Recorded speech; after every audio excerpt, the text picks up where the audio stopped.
आज सावन की तीसरी सोमवारी है। जी हाँ, शिव भक्तों का हुजूम होगा पूरा, क्योंकि खेसारी और शिल्पी रघवानी का आ गया जबरदस्त बोलबम गाना। यह खेसारी शिल्पी रघवानी के बोलबम गाना बनाएगा सभी गाने का रिकॉर्ड। तो वीडियो में आगे बढ़े उससे पहले वीडियो को लाइक कर ले और चैनल को सब्सक्राइब कर ले।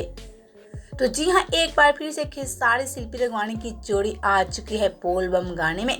यह खेसारी शिल्पी रघवानी की जोड़ी भारी पड़ने वाली है सभी बोलबम गाने पर। हम आपसे एक बता दें, खेसारी म्यूजिक वर्ल्ड के बैनर तले खेसारी लाल यादव और शिल्पी रघवानी का बोलबम गाना आ रहा है। इस गाने का टाइटल है केवड़िया खोली। जी हाँ, इस गाने में शिल्पी रघवानी और खेसारी की केमिस्ट्री को दर्शक काफी ज्यादा पसंद कर रहे हैं, जैसा कि आप सभी देख सकते हैं।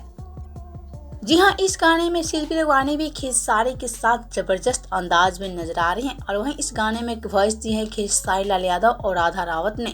हम आपसे एक बता दें कि इस गाने को लिखे हैं चंदन यदुवंशी ने और संगीत दिए हैं छोटू रावत ने।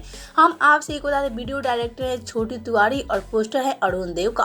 हम आपसे एक बता दें कि इस गाने को आज 1 अगस्त को रिलीज किया गया, जिसको फैंस काफी ज्यादा पसंद किए हैं। हम आपसे एक बता दें, गाना सभी गाने का रिकॉर्ड तोड़ेगा और ऐसे में गाना ब्लॉकबस्टर साबित होगा।